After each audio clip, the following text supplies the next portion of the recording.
Welcome back to Chung Hunt, everybody. I am so glad to see you all again. This is the series where I'm unlocking the map one chunk at a time with the ultimate goal of filling every stash unit in the game and unlocking the Bloodhound pet. Last time we got 71 crafting for a single hard clue and we opened up a ton of medium caskets. As you might be able to tell by what I'm wearing, we've been doing a few easy clues in the interim between episodes, and we are just now about to unlock the first chunk of the episode, so I can't think of a better way of starting things off than doing just that. So let's take a quick run over to the archery store on the eastern side of Catherby. And if we just open up these drawers and take a quick search inside, we have been given the first casket of the episode. Feels amazing, bro. And we have unlocked finally the eastern side of Catherby, which links up quite nicely with the west and gives us access to a fruit tree patch, which is awesome and it's going to be great for our farm runs. Let's quickly have a look inside the casket. Nothing great, but a few lorries, can't complain. Absolutely beautiful. So let's get started with the episode.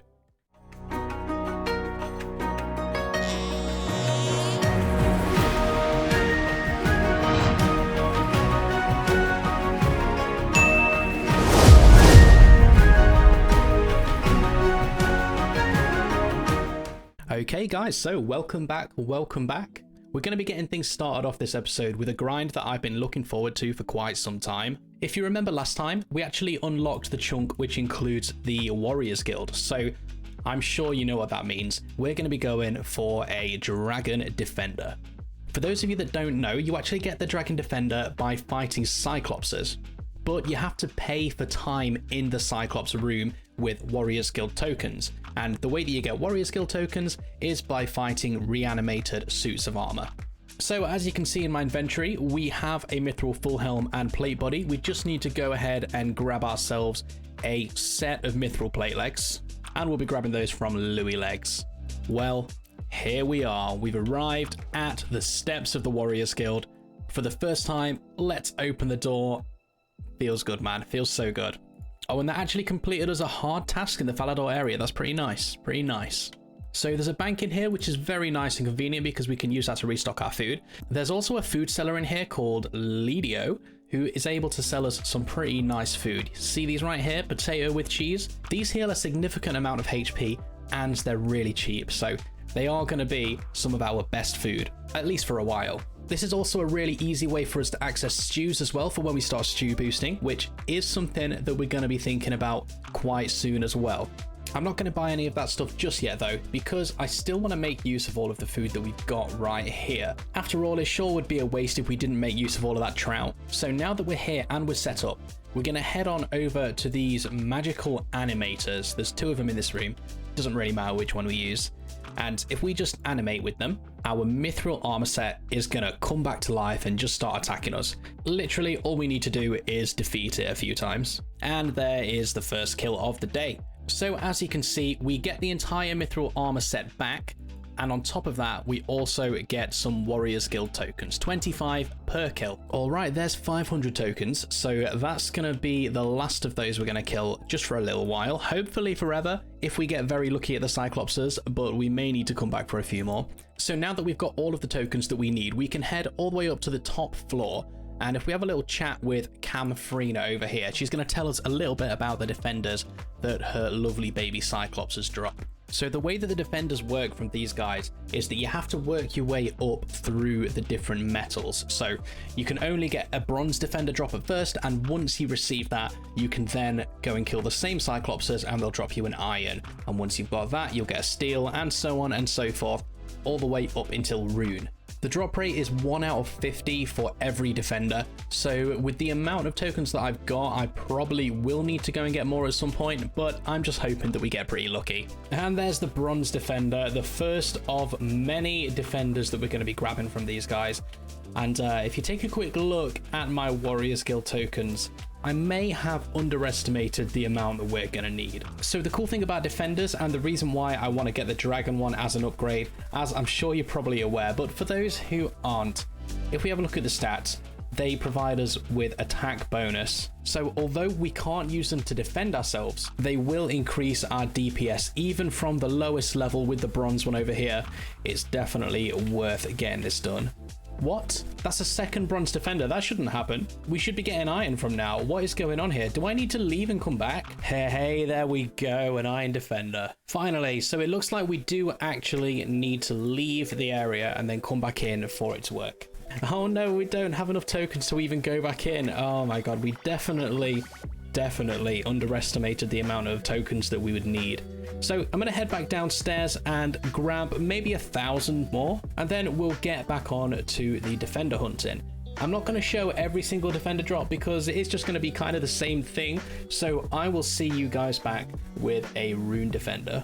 Well, there it is, the Rune Defender. We almost had to go back and get more tokens for this, but luckily our friend the Cyclops dropped it for us. So let's pop this bad boy on, and look at that, it matches perfectly with our armor.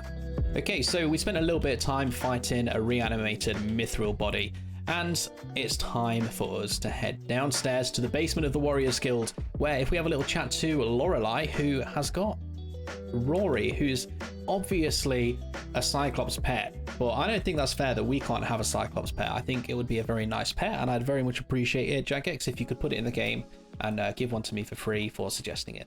Anyway, if we have a chat with Lorelei, she's going to let us go into this room. And now these Cyclopses are quite a lot higher level than the ones that we've been fighting so far. However, these can drop us the illustrious Dragon Defender. And they also have some decent alchemy drops as well. So it's much more worthwhile doing the fight here. Let's head inside and let's see how long this takes.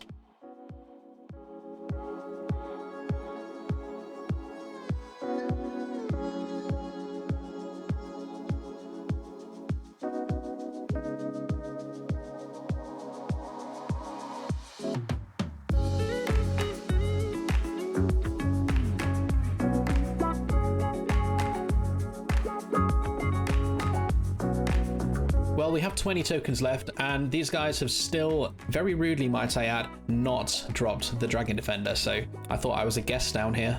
I thought they could be polite and nice and just give me what I want, but they rudely refuse. I know it looks like we've just come straight out of those Cyclopses and right back into this room, but it's actually been like 3 hours and we are just not getting this Defender drop. I don't know how many of those guys I've killed so far.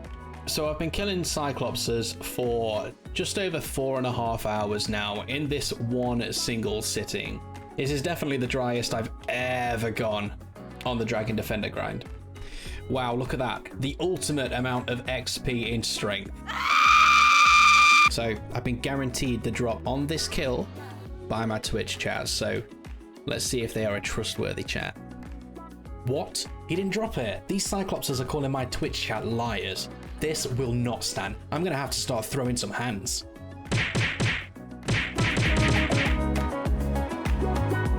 So as you can see, my Twitch chat is very precious to me. If you fancy hanging out on stream sometime, then please check out the links in the description and drop me a follow over on Twitch. Oh, there it is. Oh my god. I'm so happy it's in my hands. Look at it. Wow. I think I'm going to finish off using my Warrior Guild tokens. We've only got 100 left, and you never know, we might get a duplicate. Well, there's the last of the tokens used up. Let's finish off this kill and see if we can get that dupe. Turns out we cannot. Okay, it feels really good to be done in the Warriors Guild for now. I know it's an iconic grind, and generally I don't mind this grind at all. I actually have quite a lot of fun doing it, but this time I just went so dry. We collected a total of 5,100 tokens overall, and actually when we got the Defender, we'd used exactly 5,000 because we had 100 left in the inventory. Anyway, the iconic grind has come to an end. However, it did deplete my food stocks quite a lot. We went through all of my salmon and lobsters, and we only have like 183 swordfish left. So I think it's time that we made use of the other reason why the Warriors Guild is such a good unlock. We're going to be hopping worlds, and we're going to be buying out all of the potatoes with cheeses. I know this is a pretty contested thing to do, and there is likely going to be a lot of Iron Men doing the exact same thing as me. So we might not end up with that many potatoes, but we're just going to spend a bit of time and get as many as we can. We got around 120 of these potatoes, but they are super busy right now and it's just really hard to get any of them. So instead of hopping around worlds for another few hours, I think it's time that we did a few clues. I've been woodcutting during my AFK time, so we've got an easy, a beginner, and a medium to do. So I think there's no time like the present. The beginner, the easy, and a medium. All three of those were in dupe chunks, so they're going in the bank to be opened at the end of the video. So I think I want to try and grind out a few hard clues this video.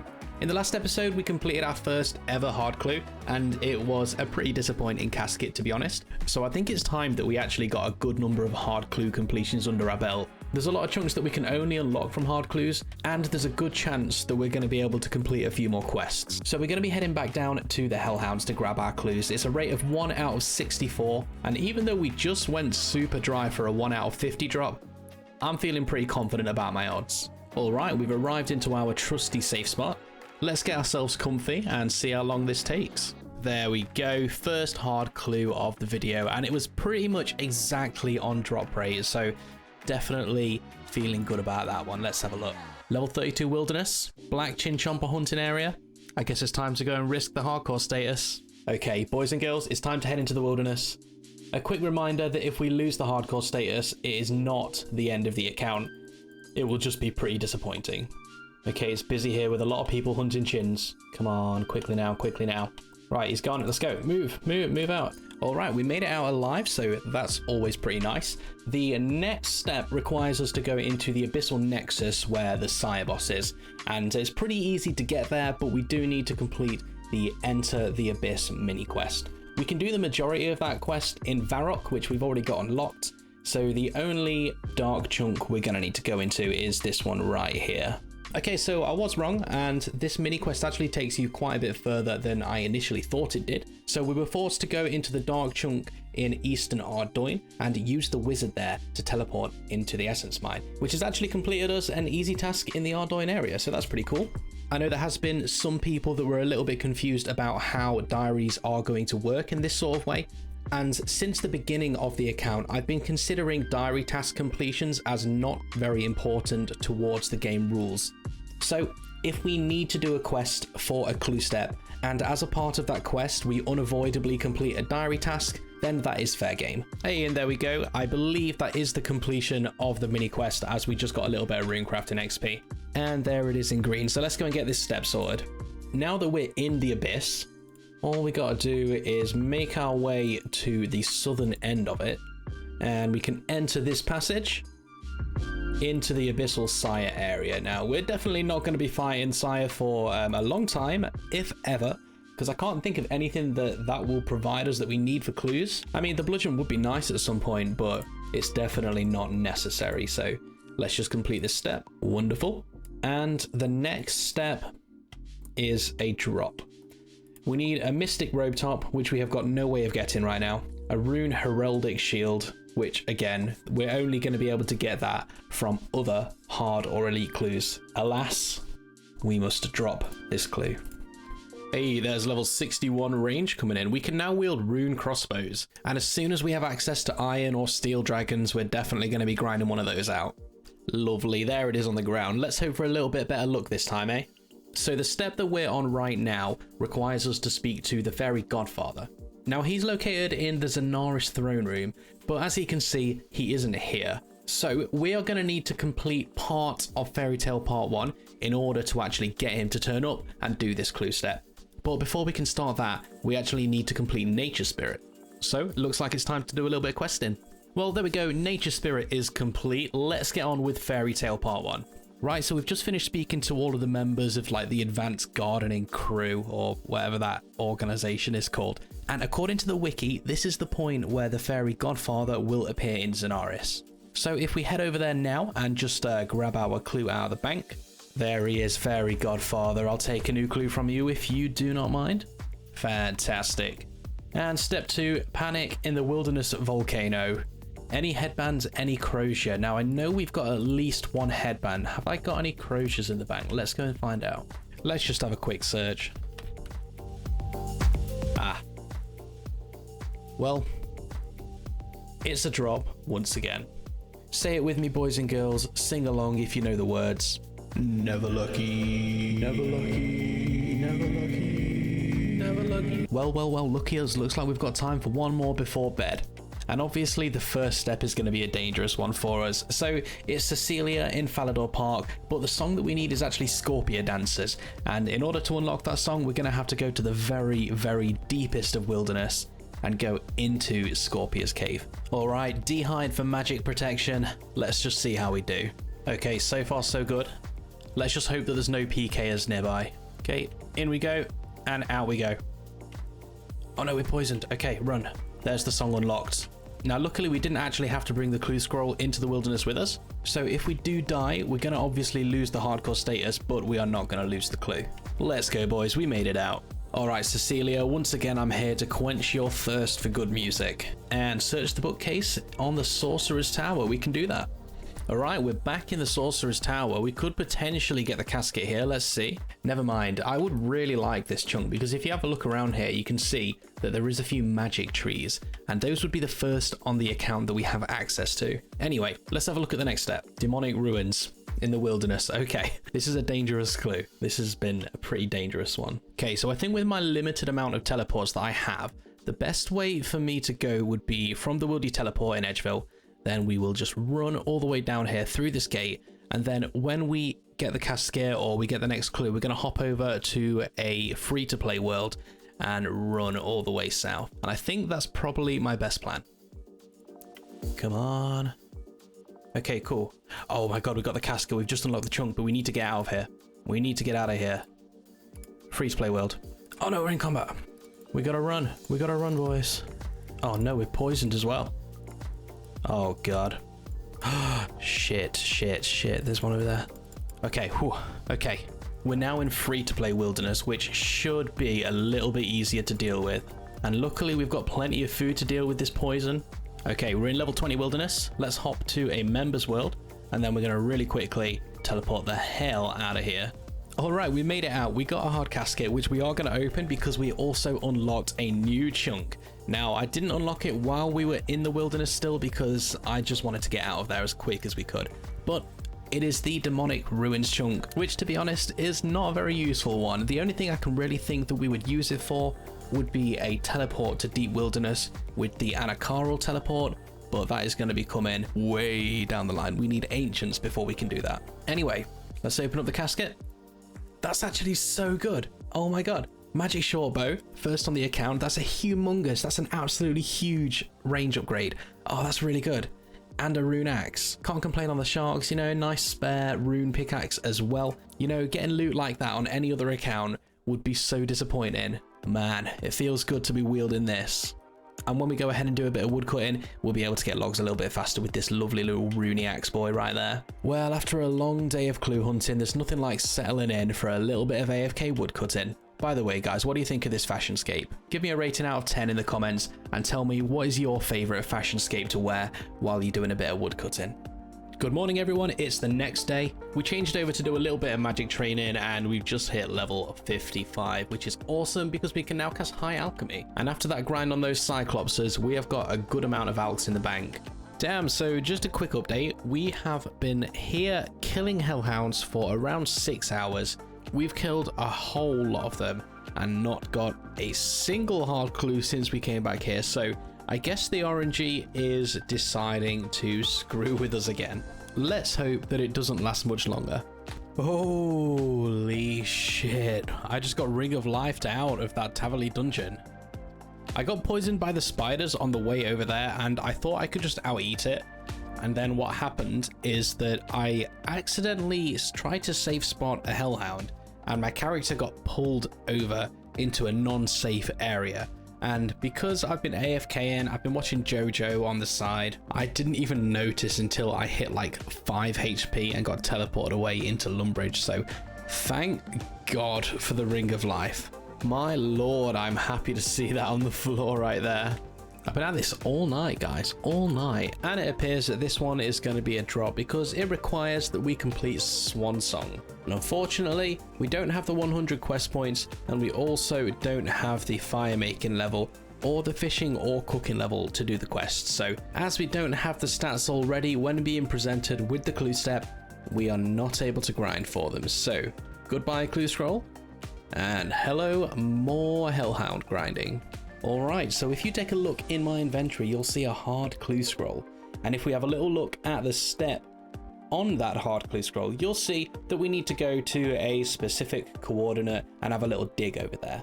So let's take a quick look at exactly where that coordinate is. If we just focus on the clue scroll, would you look at that? It's on an island, inaccessible apart from the use of fairy rings. Now, as fairy rings are locked behind the completion of Fairy Tale Part 1 and partial completion of Fairy Tale Part 2, this step is quest locked, meaning that if we have the stats required to actually do those quests, we can go ahead and get them done. And if you take a look at my stats right now, you'll see that we actually do have everything that we need. There are some stats for Fairy Tale Part 2 that we don't have. However, we're not going to need to use those stats in order to get ourselves access to fairy rings, so they don't matter. Part 1 completed. We actually get quite a lot of XP there, that's pretty nice. So now all we need to do to get fairy rings unlocked is complete like the first 2 or 3 steps, I think, of Fairy Tale Part 2. We don't actually need to do anything that requires stats, we just literally have to speak to a few people, so let's go and get them unlocked.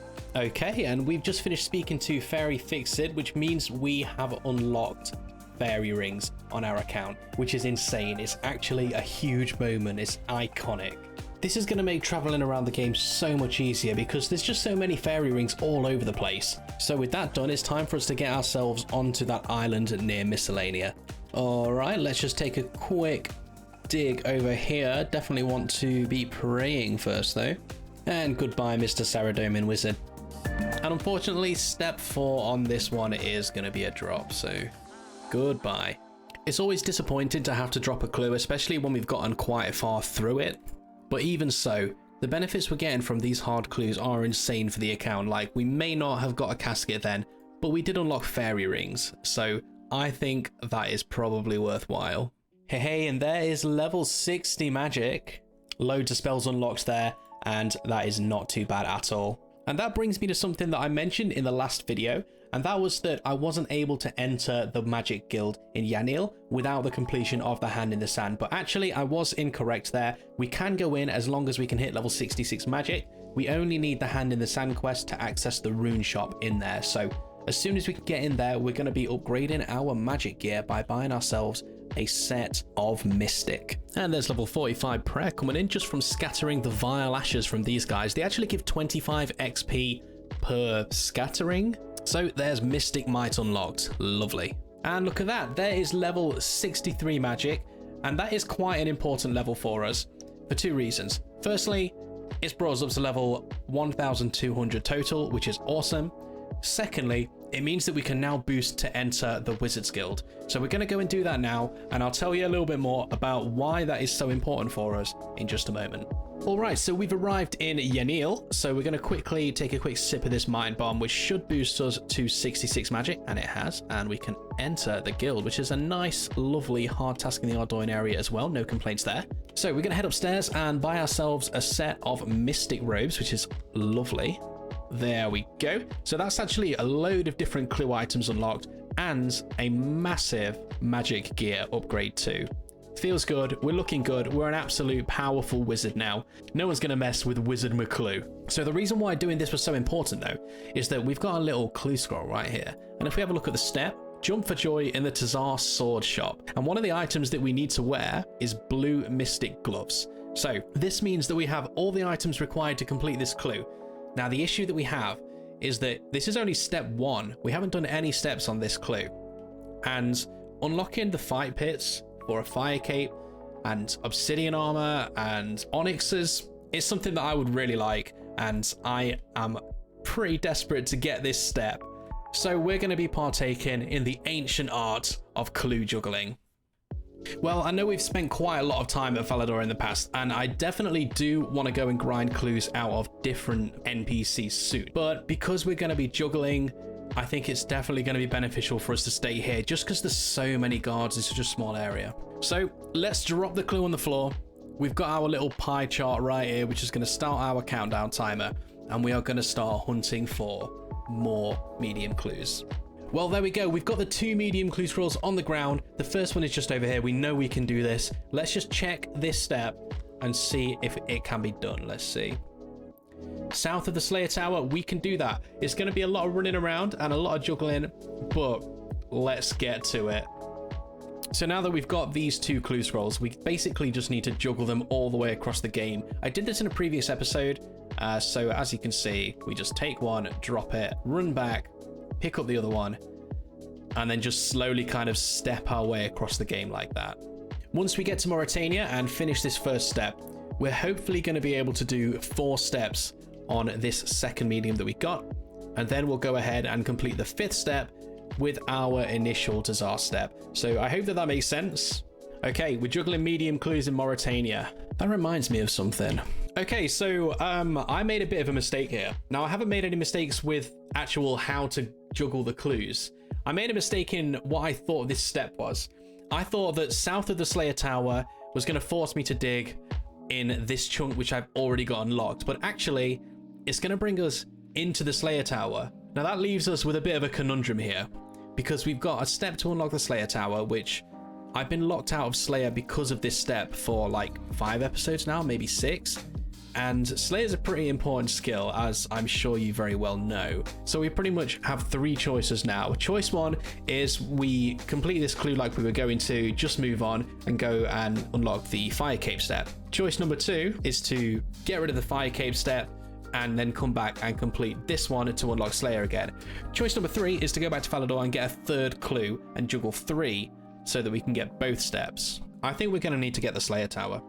I think it's just a little bit more important. And yeah, we could go back and get a 3rd clue and we could juggle them all, but we only have a 6-hour time limit to do this in, and I might not have time to juggle all 3 of those clues together, especially if I'm going around and completing different steps for different ones. I just don't think it's going to work. So we're going to have to make the choice between these 2, and I think we're going to choose to get the Slayer Tower. And it's not like we won't get the chance to get a Fire Cape again. Once we get that step again, we'll just juggle again. Well, goodbye to Czar step. It's been nice.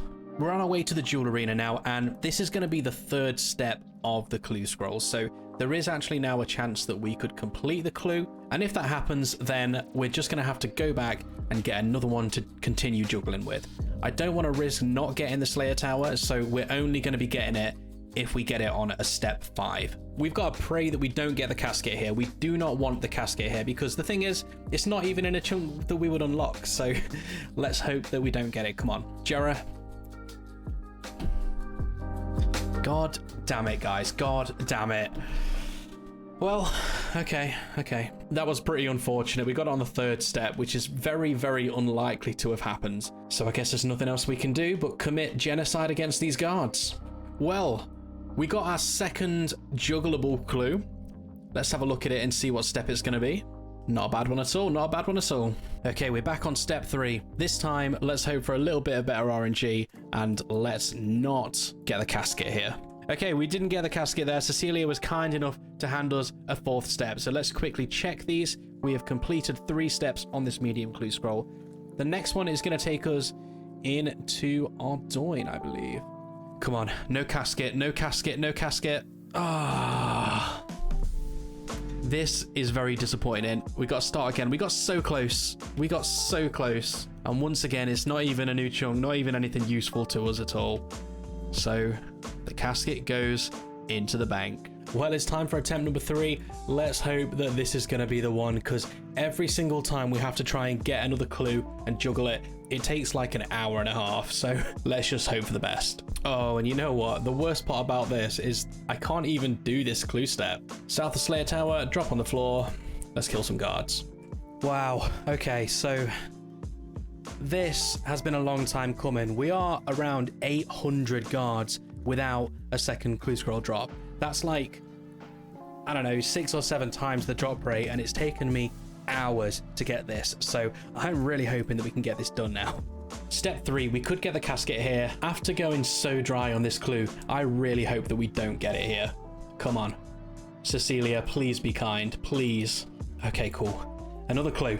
Miscellanea CIP. Okay, we can do that. And it would technically be a chunk unlock, so I guess I wouldn't be super angry if we got this one, because it would at least be a new chunk. But we're still hoping to get another clue so we can go and finish. Okay, we're arriving onto Miscellanea. My heart's pounding right now, I'm not gonna lie to you. If we get another clue step, from this dig over here, then we're unlocking the Slayer Tower, baby. Okay, it's make or break. We're either going to be super happy or super disappointed. Let's see.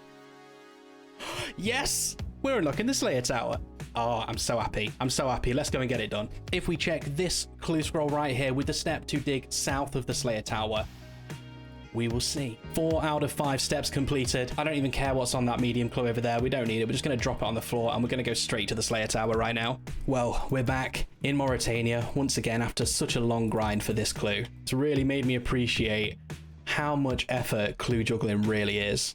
But it's all going to be worth it in the end, because we're going to step into the darkness, take a quick little dig, and get a casket, unlocking us the Slayer Tower in Mauritania, and finally re-unlocking Slayer for our account. And that's definitely something we're going to be doing very, very soon. But before we do that, let's open up the casket and see what's inside. Very nice. So I've been editing the video that you're currently watching and doing a little bit of wood cutting just to fill the time before we finish off this video. And we've actually got an easy clue which is taking us into the heart of Kourend, and we've got a chance to actually unlock the Kourend castle right here. So that would be a real nice way to end this video off. Let's get over here. We'll take a quick bow to the statue and have a little dig.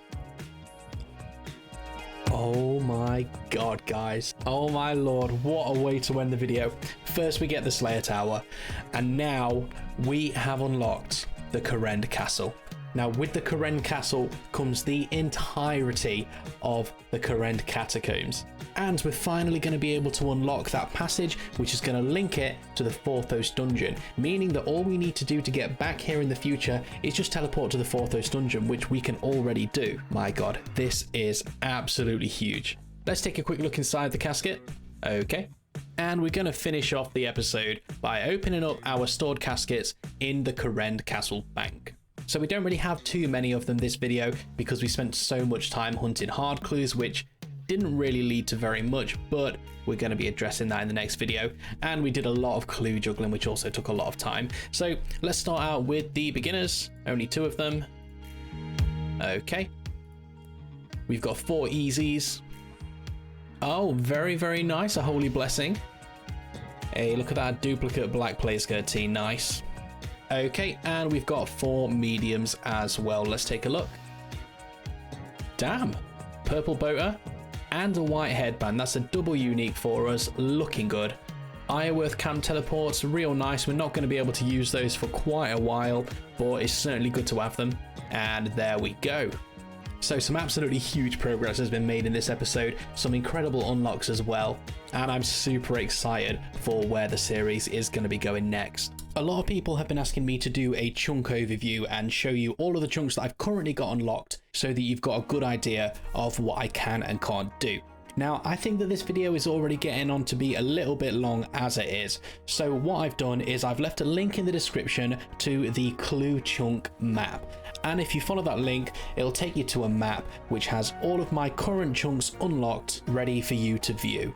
So guys, that is where we're going to be ending the episode for today. If you've enjoyed the video, then please drop a like. That really does help me out a lot. And don't forget to subscribe, drop me a comment below, and I will see you next time. Have a great day, everybody.